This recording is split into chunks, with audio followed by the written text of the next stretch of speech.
આવ્યું છે। બટાર અલથાણ વિસ્તારમાં પાણીપુરીના લારી ગલ્લાઓ પર ચેકિંગ હાથ ધરવામાં આવ્યું છે। ચેકિંગ દરમિયાન અખાદ્ય સામગ્રીનો જથ્થો મળી આવ્યો। આરોગ્ય વિભાગે 10,000થી વધુ નંગ પાણીપુરીનો સ્થળ પર જ નાશ કર્યો તો 235 કિલો સડેલા બટાકા, ચણા અને મસાલાની ગટરમાં નાખીને નષ્ટ કરાયા। નિયમોનો ભંગ કરનાર લારી ધારકોને 48,000નો દંડ પણ ફટકારવામાં આવ્યો તો તપાસમાં 6 કિલો પ્રતિબંધિત પ્લાસ્ટિકનો જથ્થો પણ જપ્ત કરવામાં આવ્યો છે।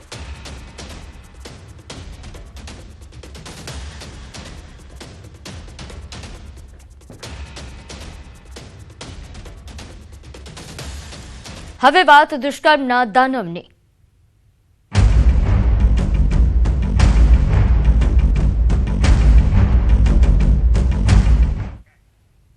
સાબરકાંઠામાં સગીરા સાથે દુષ્કર્મ બાદ હત્યાનો આક્ષેપ લાગ્યો છે। વિજયનગરના એક ગામમાં ઘટના બની હતી।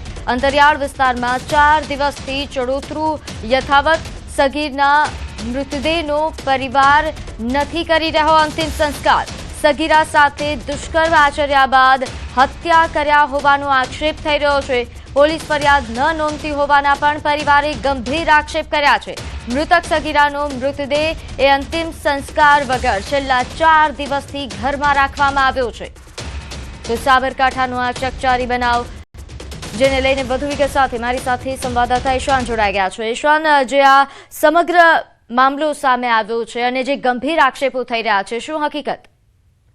પ્રીતિ, ચોક્કસ કે સાબરકાંઠા જિલ્લાના વિજયનગર તાલુકાના અંતરિયાળ વિસ્તારની ઘટના છે કે જ્યાં એક સગીરા છે, સગીરા ઉપર દુષ્કર્મ કરીને તેને હત્યા કર્યા હોવાનો પરિવારજનોનો આક્ષેપ કરવામાં આવ્યો છે। નોંધનીય છે કે જે આ સગીરાનો જે મૃતદેહ છે છેલ્લા 4 દિવસથી ઘરમાં મૂકી રાખવામાં આવ્યો છે। માત્ર ન્યાયની માંગ સાથે આ પરિવારજનોએ ત્યાં અંતિમ સંસ્કાર કર્યા નથી। ખાસ કરીને એમની એક જ માંગ છે, જ્યાં સુધી ન્યાય નહીં મળે ત્યાં સુધી આ સગીરાનો અંતિમ સંસ્કાર કરવામાં આવશે નહીં। એટલે નોંધનીય છે કે જે આ વિજયનગર જે અંતરિયાળ વિસ્તાર છે કે જ્યાં ચડોતરું નામનું પ્રથા ચાલતી આવતી હોય છે, જ્યાં સુધી ન્યાય ના મળે ત્યાં સુધી તે લાશને ત્યાં મૂકી રાખવામાં આવતી હોય છે। એ પ્રકારનું પણ આ એક પ્રથા ચાલી રહી છે। એટલે કે કહી શકાય કે હાલ તો સ્થાનિક પ્રશાસન અને પોલીસ દ્વારા પણ જે જલ્દીમાં જલ્દી અંતિમ સંસ્કાર થાય તે રીતે માંગણી કરવામાં આવી છે। આ ઉપરાંત સ્થાનિકો પણ જે પરિવારજનો છે એમને પણ આક્ષેપ કર્યો છે કે પોલીસ ફરિયાદ લેતી નથી। એટલે આ સમગ્ર મામલે હાલ તો પોલીસે તપાસ હાથ ધરી છે। જી, આભાર માહિતી આપવા બદલ। તો હાલ જોઈતે સંવાદદાતાએ જણાવ્યું કે સમગ્ર મામલે હાલ પોલીસે તપાસ હાથ ધરી છે। તપાસ બાદ ખુલાસા થઈ શકે। તો મોરબીમાં પણ દુષ્કર્મની સનસનીખેજ ઘટના સામે આવી। 2 અસ્થિર મહિલાઓ સાથે દુષ્કર્મ થયું। દુષ્કર્મ કેસમાં 2 આરોપીઓની ધરપકડ કરી લેવામાં આવી છે। માનસિક અસ્થિર મહિલાઓ સાથે દુષ્કર્મ કરવામાં આવ્યું હતું। સેવાભાવી સંસ્થામાં આ મહિલાઓ રાખવામાં આવી હતી। સંસ્થાની દિવાલ કૂદીને કમ્પાઉન્ડમાં આવીને રૂમમાં બાકોરું પાડીને ઘૂસીને આરોપીએ દુષ્કર્મ આચર્યા હોવાનો સનસનીખેજ ખુલાસો થયો છે।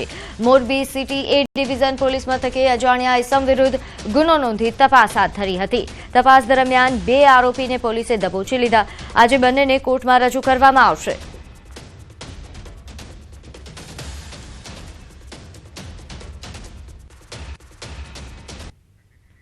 તો આ દ્રશ્યો જુઓ। આ રાજ્યમાં છેલ્લા 2-3 દિવસથી જે પ્રકારની ઘટનાઓ સામે આવી રહી છે તે બનાવો છે। સાબરકાંઠા કે જ્યાં સગીરાના મૃતદેહને હજુ અંતિમ સંસ્કાર નથી કરવામાં આવ્યા કારણ કે ન્યાય નથી મળ્યો, તો આ તરફ મોરબીમાં કે જ્યાં સેવાભાવી સંસ્થામાં 2 અસ્થિર મહિલાઓ કે જેમને સહારો આપવામાં આવ્યો હતો તેમની સાથે દુષ્કર્મની ઘટના બની, તો નવસારીમાં પણ સગીરા પર સામૂહિક દુષ્કર્મનો આરોપ લાગ્યો હતો, જે મામલે પોલીસે કાર્યવાહી કરી। વડોદરામાં પણ આ જ પ્રકારની ઘટના સામે આવી છે। આ દુષ્કર્મના દાનવ ક્યારે પકડાશે, તેમના વિરુદ્ધ કડક કાર્યવાહી ક્યારે થશે તે સવાલ છે। સાબરકાંઠાના વિજયનગરના એક ગામમાં ઘટના બની કે જ્યાં સગીરા સાથે દુષ્કર્મ બાદ હત્યા કરી દેવામાં આવી। તો મોરબીમાં 2 અસ્થિર મહિલાઓ સાથે દુષ્કર્મ કેસમાં 2 આરોપીની હાલ ધરપકડ કરી લેવાઈ છે। તો નવસારીના વાંસદામાં સગીરા પર સામૂહિક દુષ્કર્મ કર્યાનો આરોપ છે। સગીરાના મિત્રો પર જ આરોપ લાગ્યો છે। તો વડોદરામાં નરાધમોએ 4 કલાક સુધી સગીરાને ગોંધી રાખી દુષ્કર્મ આચર્યું।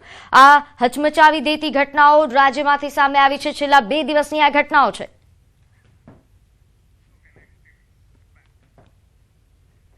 તો આગળ વાત કરીએ રાજકોટની. અહીં કોટડા સાંગાણી વિસ્તારમાં સિંહણનું રેસ્ક્યુ કરવામાં આવ્યું. વન વિભાગે શોડિયા ગામથી સિંહણનું રેસ્ક્યુ કર્યું હતું. સિંહણને વન વિભાગ દ્વારા હેલ્થ સેન્ટર ખાતે ખસેડવામાં આવી.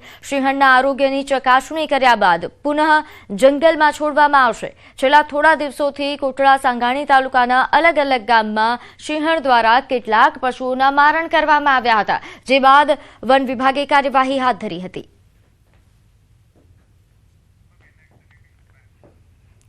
વડોદરાના કરજણમાં તસ્કરો પર ફાયરિંગ થયું. સિક્યોરિટી ગાર્ડે ફાયરિંગ કરતા એક ચોર ઇજાગ્રસ્ત થયો. કરજણમાં ચોરી કરવા આવેલ તસ્કરોએ પથ્થરમારો પણ કર્યો. ચોરી કરવા આવેલ તસ્કરો દિવાલ કૂદીને વીજ કચેરીમાં ઘૂસ્યા. સિક્યોરિટી ગાર્ડ તસ્કરો સામે દોડતા તેની પર પથ્થરમારો કર્યો, ત્યારે સિક્યોરિટી ગાર્ડે ફાયરિંગ કરતા એક ચોર ઇજાગ્રસ્ત થયો છે. સિક્યોરિટી ગાર્ડની હિંમતથી 2 ચોર પકડાયા છે. સમગ્ર ઘટના બાદ કરજણ પોલીસ ઘટના સ્થળે પહોંચી અને કાર્યવાહી હાથ ધરી.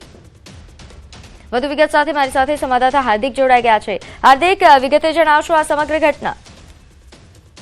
બિલકુલ, જો વડોદરા શહેર જિલ્લાની વાત કરીએ તો તસ્કરો જે છે તે તરકાટ મચાવી રહ્યા છે. ત્યારે ગઈકાલે પણ જે કરજણ છે ત્યાં તસ્કરો ત્રાટક્યા હતા અને વીજ કચેરી છે ત્યાં ચોરી કરવાનો પ્રયત્ન જે છે તે કરવામાં આવ્યો હતો અને જે દિવાલ છે તે કૂદીને વીજ કચેરીમાં તસ્કરો જે છે તે ઘૂસ્યા હતા. પરંતુ સિક્યુરિટી ગાર્ડની સતર્કતાના કારણે આ ચોરીની ઘટના જે છે તે બચી ગઈ હતી. સિક્યુરિટી ગાર્ડ જે છે તેને પ્રતિકાર કરતા જે તસ્કરો છે તેમના દ્વારા પથ્થરમારો કરવામાં આવ્યો હતો, જેથી સૌ બચાવમાં સિક્યુરિટી ગાર્ડે ફાયરિંગ કર્યું હતું. એમાં એક ચોર જે છે તે ઇજાગ્રસ્ત થયો છે.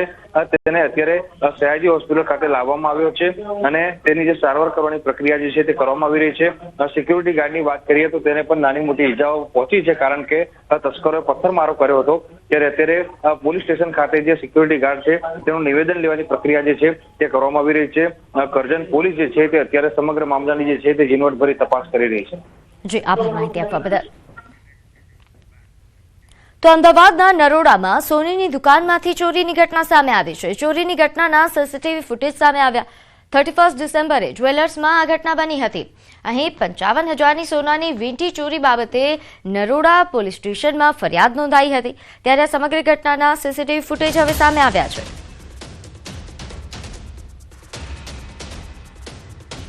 તો આપ દ્રશ્યોમાં જોઈ શકો છો, અહીં 55,000ની સોનાની વીંટીની ચોરી કરવામાં આવી હતી. નરોડા પોલીસ સ્ટેશનમાં ફરિયાદ નોંધાઈ આ સમગ્ર ઘટનાની, જે બાદ પોલીસે તપાસ હાથ ધરી છે. આ સીસીટીવી ફૂટેજ આધારે તપાસ હાથ ધરવામાં આવી છે. ચોરીની ઘટનાના સીસીટીવી ફૂટેજ છે. આ ઘટના એ 31 ડિસેમ્બરના રોજ બની હતી અને આ ઘટનાની તપાસ હવે પોલીસ ઝીણવટપૂર્વક કરી રહી છે. અહીં 55,000ની સોનાની વીંટીની ચોરીની ઘટના સામે આવી છે. તો રાજકોટ શહેરમાં સોનાના કારખાનામાંથી લાખો રૂપિયાના દાગીનાની ચોરીની ઘટના સામે આવી. અહીં સોની વેપારીએ પોતાના જ કારખાનામાં કામ કરનાર બંગાળી કારીગર વિરુદ્ધ ફરિયાદ નોંધાવી છે. આરોપી અક્ષયે કારખાનામાંથી કુલ 270.280 ગ્રામ સોનાના દાગીના, જેની કિંમત અંદાજે રૂપિયા 32,97,000 જેટલી થાય છે. આ સાથે 18 કેરેટ 38.740 ગ્રામ સોનાનો ભૂકો પણ ચોરી કર્યાનો આરોપ છે, જેની કિંમત આશરે રૂપિયા 36,55,000 થાય છે. ફરિયાદી અને આરોપી બંને 12 વર્ષથી એકબીજાના સંપર્કમાં હતા. સુરત ખાતે બંનેની મુલાકાત થઈ હતી. ચોરીની ઘટનાના માત્ર 3 દિવસ પહેલા જ અક્ષયને કામ પર રાખવામાં આવ્યો હતો. ગણતરીની મિનિટોમાં તેણે ચોરીની ઘટનાને અંજામ આપ્યો. સીસીટીવી ફૂટેજમાં આરોપી અક્ષય કેદ થયો છે. હાલ પોલીસે ફરાર આરોપી અક્ષયની સીસીટીવી આધારે વધુ તપાસ હાથ ધરી છે.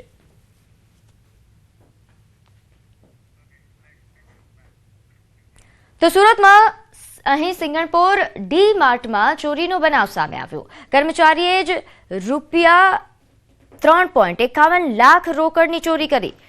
અહીં દિવ્યેશ હેરભા નામના કર્મચારીએ ચોરી કર્યા હોવાનો બનાવ સામે આવ્યો છે. દિવ્યેશને અલગ અલગ રકમ બેંકમાં જમા કરાવવા માટે આપી હતી. ત્યારે દિવ્યેશે આ રકમમાંથી 3.51 લાખ કાઢી લીધા હતા.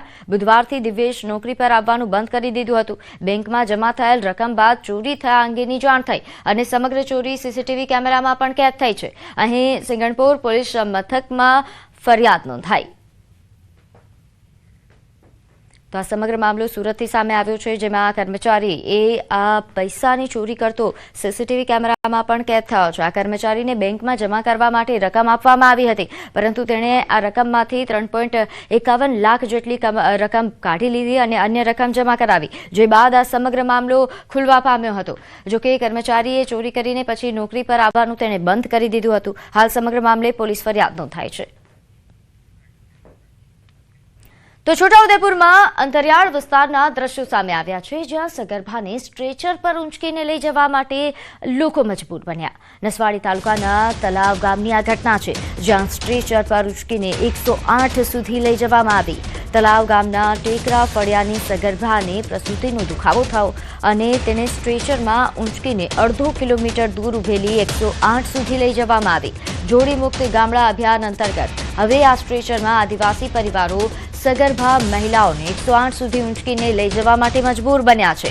વાત અહીં જ નથી અટકતી. સ્ટ્રેચર પર ઊંચકવા માણસ ન હોય, મહિલાઓ જાતે જ સગર્ભાને ઊંચકવા મજબૂર બની હતી. કાચા રસ્તાને લઈને 108 ફળિયા સુધી નથી પહોંચી શકતી, જેના કારણે આ સમગ્ર બનાવ સામે આવ્યો. વધુ વિગત સાથે મારી સાથે સંવાદદાતા સહેજાબ જોડાઈ ગયા છે. સહેજાબ, એક તરફ જોડી મુક્ત અભિયાન ચાલી રહ્યું છે અને હવે જોડી છૂટી તો સ્ટ્રેચર પર આ રીતે મહિલાને લઈ જવામાં આવી છે, પરંતુ રોડમાં કોઈ સુધારો નહીં. જી, ખાસ કરીને નસવાડી તાલુકો જે છે તે ડુંગરાળથી ઘેરાયેલો તાલુકો છે અને ખાસ કરીને આજે નસવાડી તાલુકાનું જે તળાવ ગામ છે તે ડુંગર વિસ્તારમાં આવેલું છે. આમ તો આઝાદીના આટલા વર્ષો થઈ ગયા, ગામના લોકોએ અવારનવાર રજૂઆતો કરી છે કે આ વિસ્તારની અંદર રોડ રસ્તા બને, પરંતુ કેટલાક વિસ્તારની અંદર રોડ રસ્તા બન્યા છે તો કેટલાક વિસ્તારની અંદર હજુ પણ રોડ રસ્તા બનવાના બાકી છે, જેના કારણે આ વિસ્તારના લોકો જે છે તે જો કોઈ સગર્ભા માતા હોય યા તો બીમાર પડતું હોય તો તેઓને જોલીમાં નાખીને બહાર લાવતા હોય છે. ત્યારે આજે એક તળાવ ગામની અંદર એક પ્રસૂતિ જે મહિલા જે છે તેને દુખાવો જે ઉપડ્યો હતો, તેઓને આ સ્ટ્રેચરમાં નાખીને બહાર એમ્બ્યુલન્સ સુધી લાવવાની ફરજ પડી હતી. આમ તો એમ્બ્યુલન્સ તો શું, ત્યાં બાઇક જાય તેવી પણ પરિસ્થિતિ નથી. ગામના લોકોનું કહેવું છે કે અહીં કાચો રસ્તો બનાવીને આપે તો આ વિસ્તારના લોકોને પડતી મુશ્કેલી જે દૂર થાય. આમ તો છોટાઉદેપુરના વિસ્તારની અંદર અલગ અલગ વિસ્તારની અંદર ઘટનાઓ બની છે કે કેટલીક વખત આ જે સગર્ભા માતા હોય તેઓને આ રીતે ઉચકીને લઈ જતા હોય છે, ત્યારે તેઓના મોત પણ થયા છે અને 100 મોટો પણ દાખલ થયેલો છે. પરંતુ કેમ અધિકારીઓની આંખો ખુલતી નથી? કેમ આ વિસ્તારોની અંદર રોડ રસ્તા બનતા નથી? આ જે સ્ટ્રેચરની અંદર જે મહિલા ઉચકીને જઈ રહી છે, શરમજનક દ્રશ્યો જે છે તે સામે આવ્યા છે. આમ તો આ વિસ્તારના લોકો તો રજૂઆત કરે જ છે, પરંતુ આવતા જે પદાધિકારીઓ છે કે નેતાઓ છે કેમ આ વિસ્તારના લોકોની જે સમસ્યા છે તેને જોતા નથી? એટલે અનેક સવાલો હાલ તો એ વિસ્તારની અંદર ઉઠી રહ્યા છે.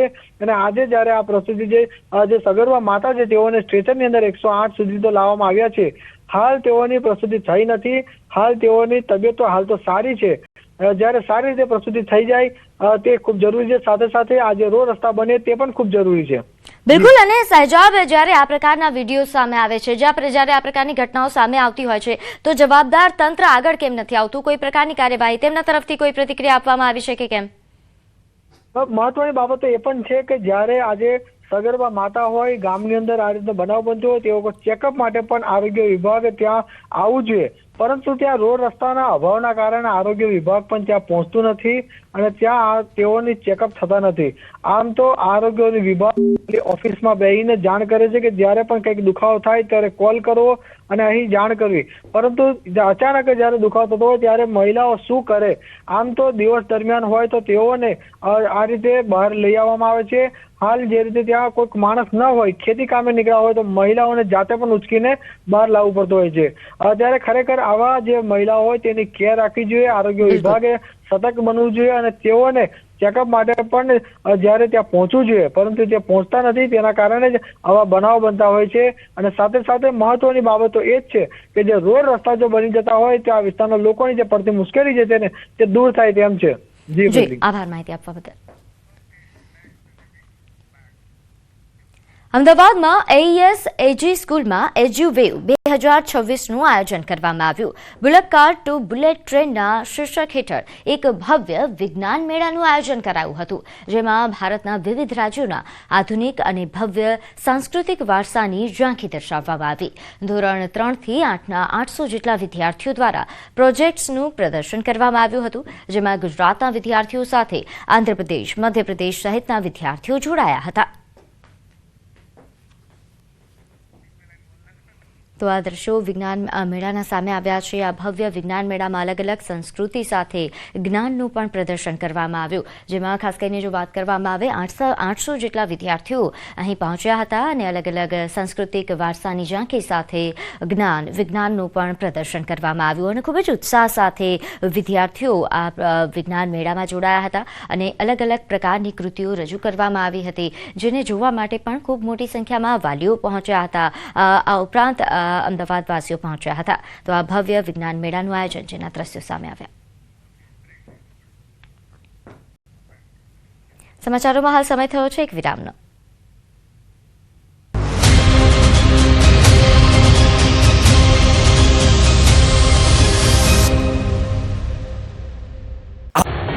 સુરતમાં આજથી સેલિબ્રિટી પ્રીમિયર ક્રિકેટ લીગની શરૂઆત થઈ રહી છે. લાલભાઈ કોન્ટ્રાક્ટર સ્ટેડિયમમાં ઇન્ડિયન સ્ટ્રીટ પ્રીમિયર લીગ 2026ની 44 મેચ રમાશે.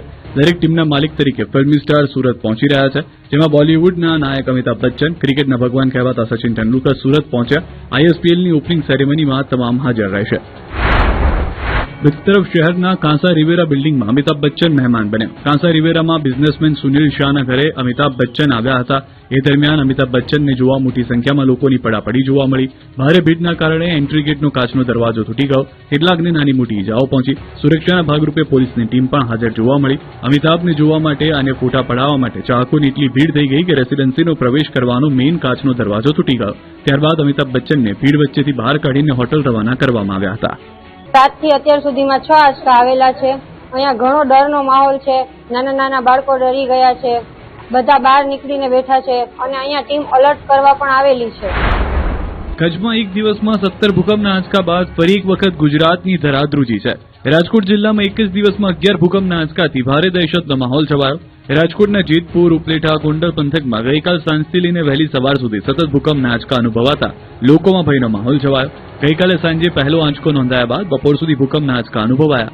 આજની વાત કરીએ તો આજે સવારે 6:19 પહેલો 3.8ની તીવ્રતાનો આંચકો આવ્યો હતો, જે દિવસનો સૌથી વધુ તીવ્રતાનો આંચકો હતો. જ્યારે સવારે 11:41 અને 11:44 સૌથી ઓછો 2.6ની તીવ્રતાના આંચકા આવ્યા હતા. જોકે સદનસીબે કોઈ જાનહાનિ કે મોટી નુકસાનીના સમાચાર આવ્યા નથી, જેથી લોકોએ રાહતનો શ્વાસ લીધો. આ તરફ વિદ્યાર્થીઓને સલામતી ધ્યાનમાં રાખીને ધોરાજી અને જેતપુરની તમામ શાળાઓમાં રજા જાહેર કરવામાં આવી.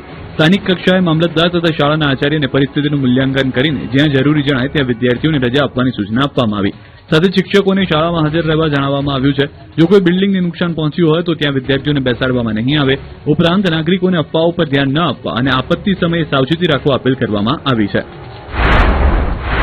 રાજકોટ ઉપરાંત ગીર સોમનાથના તાલાલામાં પણ ભૂકંપનો આંચકો અનુભવાયો. સવારે 9:08 1.7ની તીવ્રતાનો આંચકો અનુભવાયો, જેનું કેન્દ્રબિંદુ તાલાલાથી 15 કિલોમીટર દૂર નોંધાયું. ભૂકંપના આંચકા અંગે રિજિયનલ સાયન્સ સેન્ટરના પ્રોજેક્ટ ડાયરેક્ટરના મતે પૃથ્વીની સપાટી નીચે આવેલી પ્લેટોની હલચલ આ પ્રકારના આંચકાઓ માટે જવાબદાર હોય છે. જ્યારે એક પ્લેટ બીજી પ્લેટ સાથે અથડાય અથવા તેમની વચ્ચે આંતરક્રિયા થાય ત્યારે ભૂકંપ સ્વરૂપે અનુભવાય છે.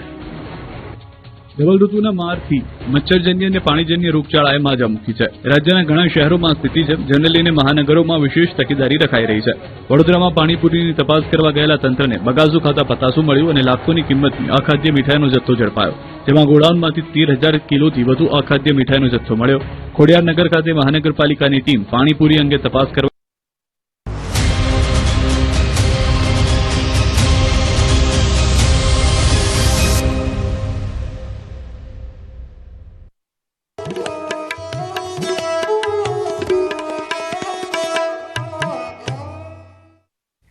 વિરામ બાદ આપનું સ્વાગત છે. આગળ વાત કરીએ સોમનાથ સ્વાભિમાન પર્વની, જેને લઈને હાલ ઉજવણીઓ થઈ રહી છે. ઉજવણીના દ્રશ્યો એમ કહી શકાય કે જાણે સોમનાથમાં દિવાળી જેવો માહોલ છે તેવા પ્રકારના દ્રશ્યો સામે આવ્યા. પ્રધાનમંત્રી નરેન્દ્ર મોદીના આગમનને લઈને સોમનાથમાં ભારે ઉત્સાહ છે. પીએમના આગમન પહેલા શૌર્ય યાત્રા રોડ પરની તૈયારીઓને આખરી ઓપ અપાઈ રહ્યો છે. શંખ સર્કલથી હમીરજી સર્કલ સુધી ભારતીય સંસ્કૃતિ ઉજાગર કરતા અલગ અલગ ટેબલો ગોઠવવામાં આવ્યા છે. અહીં કથક નૃત્ય, મણિયારો રાસ, દાંડિયા રાસ સહિત અલગ અલગ ટેબલો ગોઠવવામાં આવ્યા છે. આવતીકાલે પીએમ મોદીના આગમન બાદ શૌર્ય યાત્રામાં આ કાર્યક્રમો રજૂ થશે.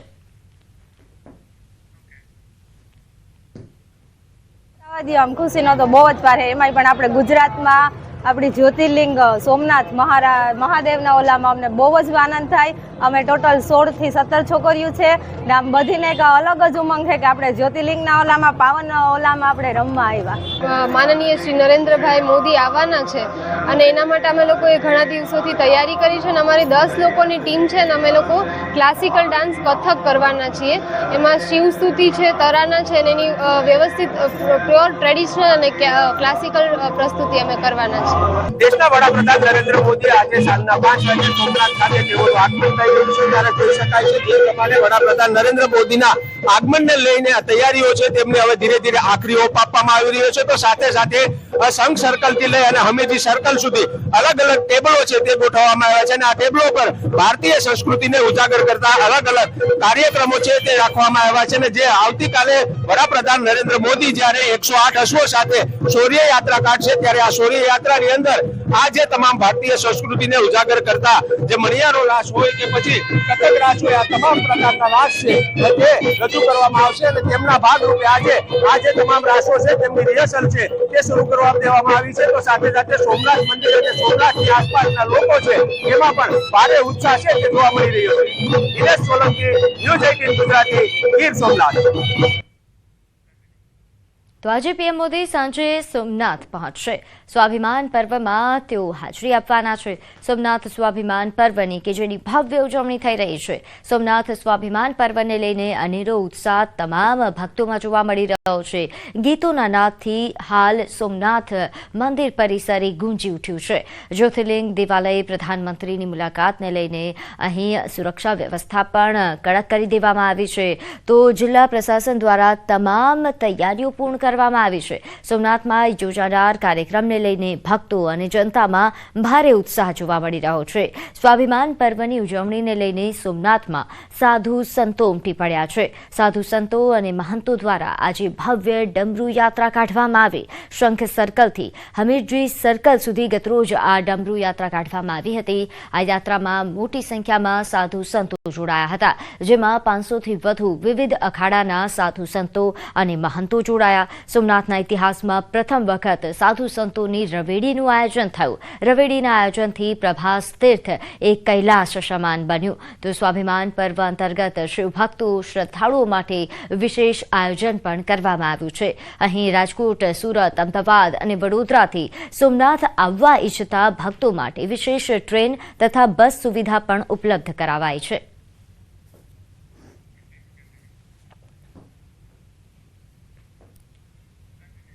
તો જૂનાગઢના ઇતિહાસકાર ડોક્ટર વિશાલ જોશીએ સોમનાથ મંદિરનો ઇતિહાસ વર્ણવ્યો.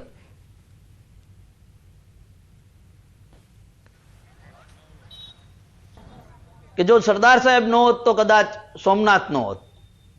સરદાર સાહેબે સોમનાથ ટ્રસ્ટના નિર્માણ કર્યા પછી પણ તેના દરેક જન્મદિવસે એમણે એવું કીધું કે મારો જન્મદિવસ તમારે ઉજવવો નહીં, પણ સોમનાથ ટ્રસ્ટની અંદર તમે જેટલો ફંડફાળો થાય એટલો આપો. આમ લોકોના ફંડફાળાથી સોમનાથ ટ્રસ્ટે સોમનાથ મંદિરનું પુનઃનિર્માણ જે છે એ કર્યું. સોમનાથ પર અનેક પડકારો આવ્યા, પણ તેની સામે તે અડીખમ રહ્યું. વધુમાં સરદાર વલ્લભભાઈ પટેલના યોગદાન વિશે ઇતિહાસકાર ડોક્ટર વિશાલ જોશીએ પણ વાત કરી. સોમનાથ એ માત્ર એક મંદિર નથી, પરંતુ સનાતન સંસ્કૃતિનું ગૌરવ છે. અનેક પડકારોની વચ્ચે એણે ભવ્ય પરાક્રમો દાખવીને પણ આજે અડીખમ ઊભું છે. પ્રધાનમંત્રી નરેન્દ્ર મોદી આજથી 3 દિવસ ગુજરાત પ્રવાસે, ત્યારે 11 જાન્યુઆરીના રોજ તેઓ અમદાવાદની મુલાકાતે આવનાર છે. સુરક્ષાને લઈને અમદાવાદ એરપોર્ટથી ગાંધીનગર અને સાબરમતી આશ્રમના રૂટનું નિરીક્ષણ કરવામાં આવ્યું. સુરક્ષા એજન્સીઓના અધિકારીઓ દ્વારા રૂટ નિરીક્ષણ કરાયું.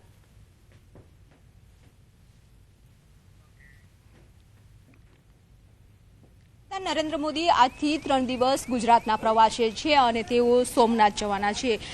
સ્વાભિમાન પર્વની ઉજવણીમાં પાર્ટિસિપેટ થશે અને ત્યારબાદ રાજકોટની પણ મુલાકાત લેવાના છે અને 12 તારીખે અમદાવાદ પણ આવવાના છે, ગાંધીનગરની મુલાકાત લેવાના છે. આ તમામ રૂટ ઉપર છે તે નિરીક્ષણ કરવામાં આવી રહ્યું છે. અમદાવાદ એરપોર્ટ પર વડાપ્રધાન નરેન્દ્ર મોદી જ્યારે 11 તારીખે 5 કલાકે અમદાવાદ એરપોર્ટ પર આગમન થશે અને ત્યારબાદ ગાંધીનગર જવાના છે. છે કે જ્યાં મેટ્રો ફેઝ 2નું પ્રોજેક્ટનું આખું નિરીક્ષણ કરશે, મુલાકાત લેશે અને ત્યારબાદ 12 તારીખે વડાપ્રધાન નરેન્દ્ર મોદી છે તે અમદાવાદ સાબરમતી આશ્રમની મુલાકાત લેશે અને ત્યારબાદ કાઇટ ફેસ્ટિવલની પણ મુલાકાત લેવાના છે. અમદાવાદ એરપોર્ટ પરથી સુરક્ષાનો કાફલો છે ઉચ્ચ અધિકારીઓ સાથે અમદાવાદ એરપોર્ટથી નીકળ્યો છે, જેઓ અમદાવાદ એરપોર્ટથી ગાંધીનગર, રાજભવન અને ત્યારબાદ ફરત આવશે સાબરમતી રિવરફ્રન્ટથી ફરત જે રૂટ છે અમદાવાદ એરપોર્ટનો તેની મુલાકાત લેશે, નિરીક્ષણ કરશે અને સુરક્ષાને લઈ અને ઉચ્ચ અધિકારીઓ દ્વારા છે તે ચર્ચાઓ કરવામાં આવશે. અમદાવાદ એરપોર્ટથી લઈ આ સમગ્ર રૂટનું નિરીક્ષણ છે તે ઉચ્ચ અધિકારીઓ કરશે. કેમેરામેન ખેંગાર રાઠોડ સાથે વી પટેલ, ન્યૂઝ 18 ગુજરાતી, અમદાવાદ. તો સુરતના હજીરા સ્થિત રમણીય સુવાલી બીચ પર ત્રિદિવસીય સુવાલી બીચ ફેસ્ટિવલમાં માનવ મહેરામણું મટ્યું. સુરત જિલ્લા વહીવટીતંત્ર દ્વારા બીચ ફેસ્ટિવલનું આયોજન કરાયું છે. 11 જાન્યુઆરી સુધી પ્રવાસીઓ બીચ ફેસ્ટિવલનો આનંદ માણી શકશે. ફેસ્ટિવલનું ઉદ્ઘાટન સાંસદ મુકેશ દલાલ અને ધારાસભ્ય સંદીપ દેસાઈના હસ્તે કરવામાં આવ્યું હતું. સુરત સહિત આસપાસના વિસ્તારોના લોકોને રોજગારીની નવી તકો મળશે તેમજ પ્રવાસન પ્રેમીઓ માટે સુવાલી બીચ આકર્ષણનું કેન્દ્ર.